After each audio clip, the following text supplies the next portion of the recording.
this is my module for reflection, and I will just be talking about a few things. So my first thing that I wanted to share was what experience impacted me the most.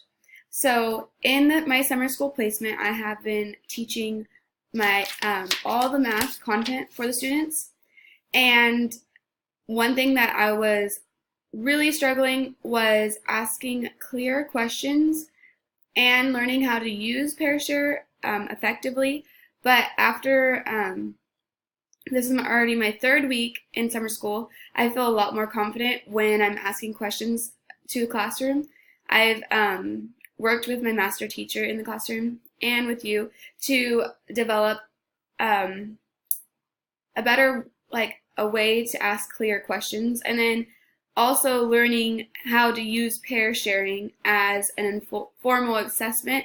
This chapter talked a lot about assessment and how even pair sharing can be an informal assessment because you're asking a question and then seeing if the students are able to answer that question effectively.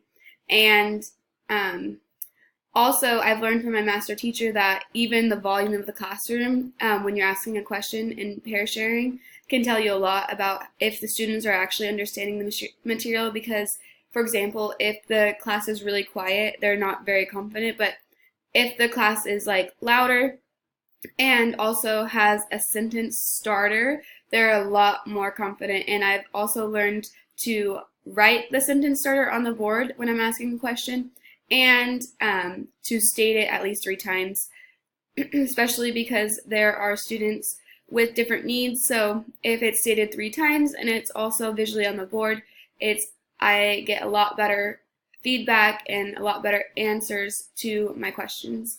My second one is, how has your mindset, tool set, skill set changed? I really liked the app that we use to create charts. I think that will be really useful when teaching and making my own lessons as well. I can incorporate that, and I had never used anything like that, so that was really helpful. And then I really liked the IRIS model from Carol Ann. She talked about the 5 aspects of differentiation. So one was creating engaging learning environment. So the students need to have a mindset in the classroom, and the classroom needs to be a classroom with community that has a hard working ethic and a supportive learning environment. I think that's super important, and all these 5 things are really important to remember. So I really appreciated this from the module. 2 is high quality curriculum with clearly defined learning goals. 3, ongoing assessments. Pre-assessment, informal, and formal assessments are necessary. 4 is response to students' instructional needs. So there needs to be small groups and other resources for the students. 5 is effective classroom management, where students become partners and there's clear procedures. So also in my classroom, I have been really focusing on classroom management. So Liberty, the school that I will be working at, has all the same procedures, and they really focus on pride, being prepared, responsible, having integrity, being dependable, and showing effort. So when I'm providing feedback to students, I try to use those words, and it's becoming easier and easier as I get more and more practice. So, for example, I really like the way that you are dependably tracking. Using those words really helps students. It holds them to higher expectations. And so I've really found that to be very important as a new teacher, is having clear classroom procedures and setting the expectations high.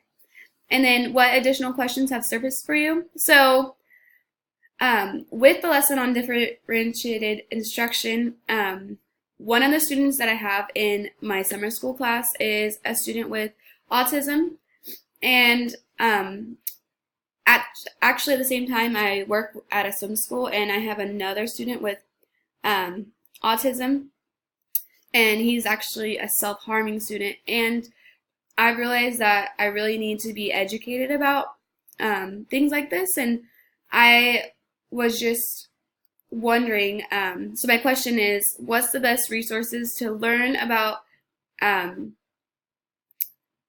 things like this, like autism, and more about my students' conditions? I know that there's like the internet, of course, but what other additional resources are there? And then I am going to be planning for my classroom. So a big question that's been on my mind is, where is the best place to get supplies and resources for a classroom? So that is my module 4. Thank you for listening.